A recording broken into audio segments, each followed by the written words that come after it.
What's up, party people? Today we're going to learn about borderline personality disorder and we're going to talk about manipulation.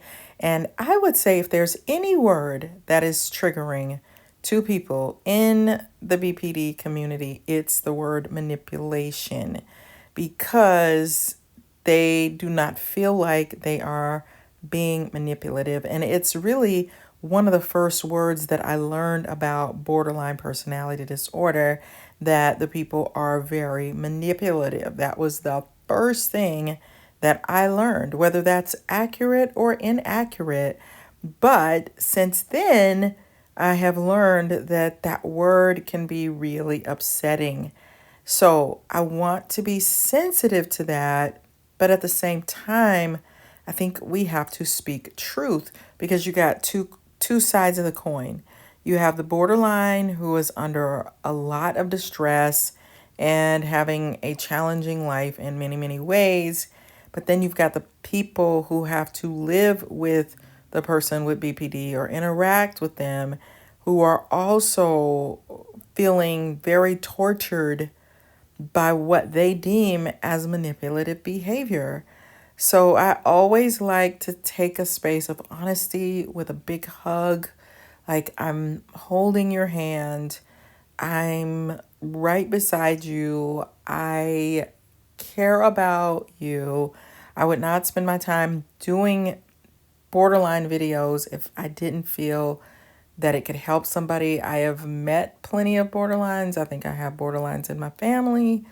So I feel like I'm coming from a space of understanding, a place of I hurt for them, but I also hurt for myself when I have to deal with what can be interpreted by most people as manipulative. One of the things that my mother always taught me when I was a kid, I mean, we all have things that we say, my mom always said, but I remember her saying, don't ever think anybody's stupid.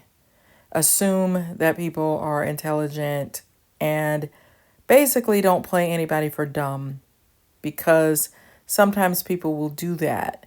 So I think most people are intelligent enough to understand when somebody is trying to get over on them in some sort of way.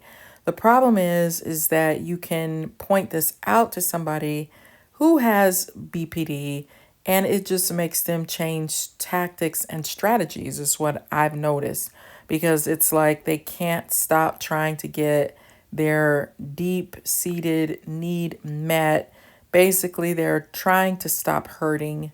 So when we say manipulation tactics, it means I'm trying to get my needs met, and that is in place of what it is that you need. Like, I'm trying to get something from you and out of you because I need to feel better, or I can't handle the state that I'm in. So it comes across as you're trying to get me to do something so that you can get what it is that you want. I will say one of the ways that I could explain it is if you have somebody who is a borderline boss, they may be in that position to get their needs met. Not so much about what the job is. And that's not to say that it's not that way all the time, but a lot of times it's, I have all of these people at my disposal, so now maybe I can feel better and get these people to do what I want and meet my needs because I'm in a position of power. And so the problem with that is if the job, let's say you're in a school system, the main purpose is to make sure that the kids are learning and that you have the best environment for that to take place. But the people who are employed by you, you're more interested in getting your own needs met than you are to make sure that the day goes smoothly. I'm feeling very needy, so I'm going to create a situation for which everybody needs to come running. We're gonna pivot. We're going to do this whole plan in the middle of the day that is counteractive and counterintuitive to what's actually happening in that day. I'm going to create a problem that doesn't quite make sense, that's not logical, that's not a good use of everyone's time, and I'm going to make them go in a direction that is unnecessary because I'm feeling very needy. So the strategy that I'm using doesn't make sense to most people. Why are we doing this? Why are we doing this right now? Why are we, we have things that we are responsible for, that we need to get to, that we need to make happen, that are or should be way more of a priority than you stopping in the middle of the day, getting everybody to have this impromptu meeting that could wait another week or another month because we have other situations going on. We have kids fighting. We have kids skipping class. We have to get ready for a test at the end of the week. And so you end up wasting people's time, draining them, wearing them out, using them for things that don't make sense, having them to come and sit with you, help you do your job. And this doesn't have to just be a boss. It could be a coworker who does the same thing. Like, you have these kids on your caseload. They have kids on their caseload, but they're making you come and do something for your caseload that's not necessary. Oh, I came to get you because this kid, I feel like you need to see them right now. And you're like, but I'm in the middle of doing something else. I'm teaching. I can get to that kid later when they actually come to my class. No, I already went and got the kid so that you can work with them right now. And I'm going to be in here to help you and make sure that this goes. It creates chaos. It creates chaos. And it could be the same thing outside of the job, that you are creating scenarios that do not make sense. You're making up excuses to see someone. You're making up an excuse for somebody to come and rescue you. And they're trying to get some things done that are important to them, but you're manipulating the situation. And manipulation can also be you're getting people in trouble. I've seen that happen before at work, in people's personal lives, where you're making false claims, or you're telling them one thing so they think, okay, I'm supposed to be here at 1 o'clock, and now you're switching it. I had somebody to do that to me where they told me, I cannot meet with you on this Saturday, but I do want to meet with you. So I kept that in mind. I didn't schedule anything for that Saturday. Then that Saturday comes around and I get this ugly text about, I told you that we were going to meet this Saturday. Why are you ignoring me? Why aren't you coming over here? Why didn't you make the arrangement when we said we were going to meet this Saturday? So it'll be stuff like that. Like, I don't know if it's a memory lapse or if it's, I need you, so I've changed my mind. So now I want you here. But those kinds of things are very confusing to people. And those are the things that make people alienate borderlines and not want to have anything to do with them, because it's too exhausting trying to keep up with the changes, with you're reporting me to my boss for something that doesn't make sense. You told me the other day, somebody told me about a situation where somebody made out a schedule for them at work and they had this 15 minutes free. Then all of a sudden, here comes the borderline and they're going to be in the same vicinity. So they tell that person, you need to use that 15 minutes to be in that vicinity. And the person said, no, ma'am, that is not what my schedule says. I have done my schedule and I have to be back here in 15 minutes, but I need to go take a break. And it's stop that person. Everybody stop them. They're leaving. And it's like, what are you talking about? So it's a lot of confusion, chaos, and manipulative tactics because you need to see the person so that you can make sure that they're still here, that they haven't abandoned you, that they haven't disappeared, but you're creating toxicity that makes them want to do just that, to get away from you. So there's a lot of manipulation, quote unquote, even though you could call it manipulation, or you could call it they're trying to get their needs met. But the problem is you're dealing with someone who does not have BPD, but they're also very overwhelmed. And they're also trying to cope with life and the things that they have to deal with. So when you create these scenarios, you make their life more difficult and upsetting, and they don't have the coping skills to deal with it either. So it's like you hijack people for your own needs. And I know this sounds harsh. I know it sounds harsh, but it's the truth. It's the truth. And so you have to figure out, and I know every human being has felt really bad. Most human beings have had moments where they feel depressed or anxiety. Most people have anxiety.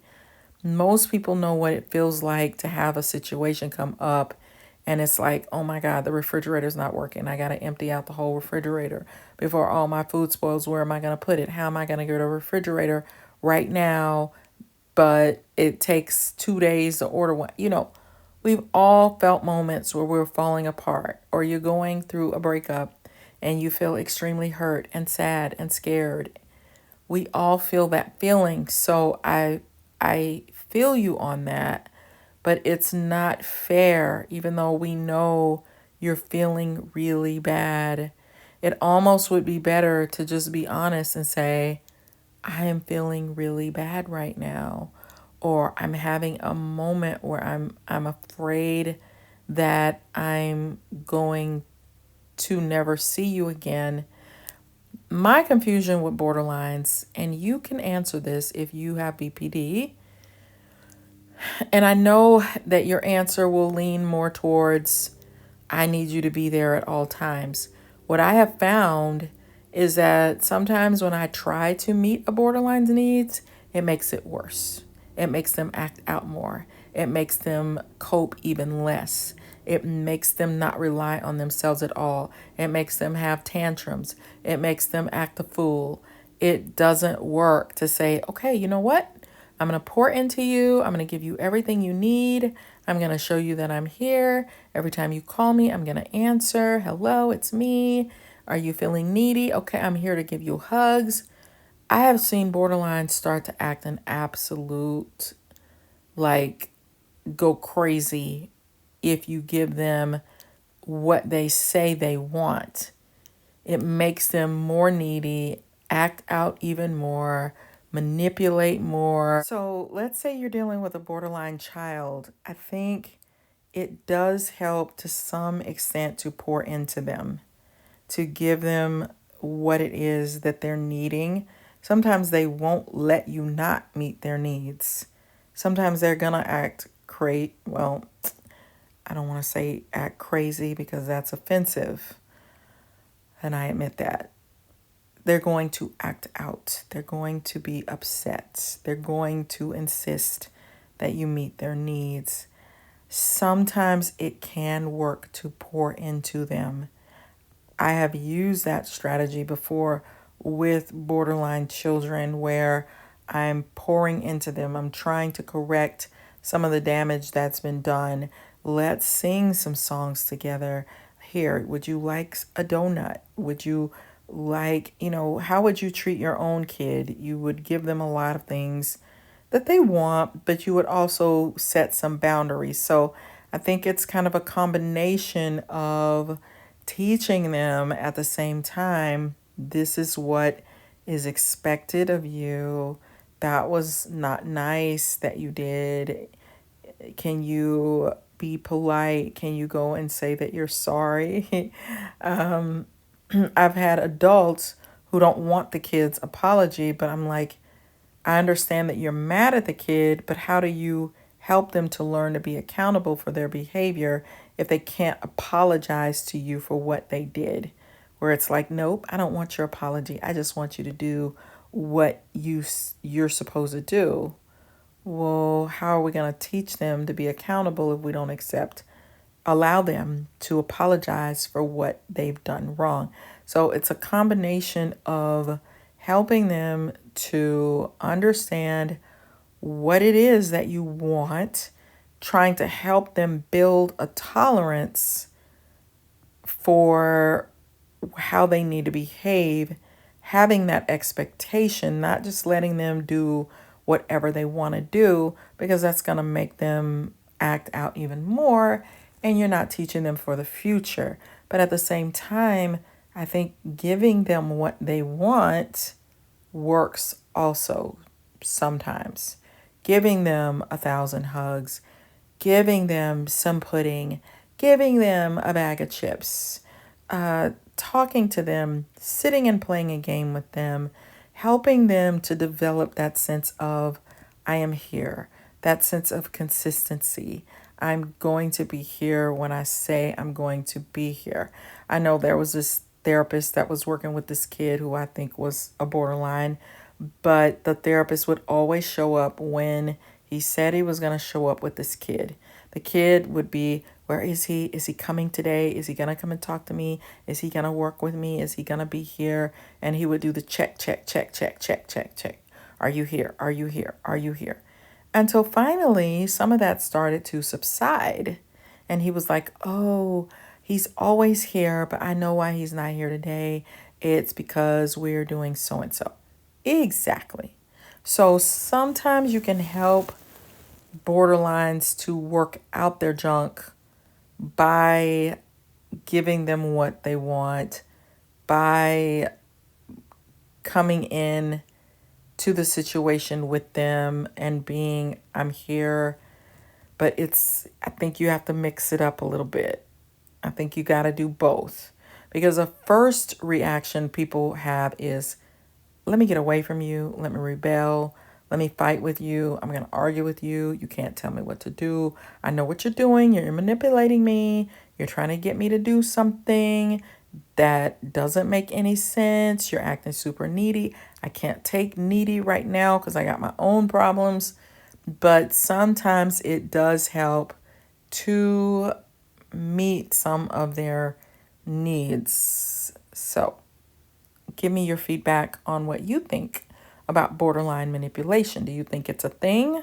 Or do you think that we need to change that terminology to something else? Hey, beautiful people. Thanks for watching. I'd love to hear your thoughts in the comments and what topics you want me to explore next. Your feedback means so much to me. Let's keep this adventure going. Don't break up with me. Be sure to subscribe and like the video. Check out my books on Amazon for insights on enhancing your love life, navigating narcissistic personalities, and exploring the 16 Myers-Briggs personality types. Links are in the description. You're amazing, and I can't wait to see you on the next video. Love you. Bye.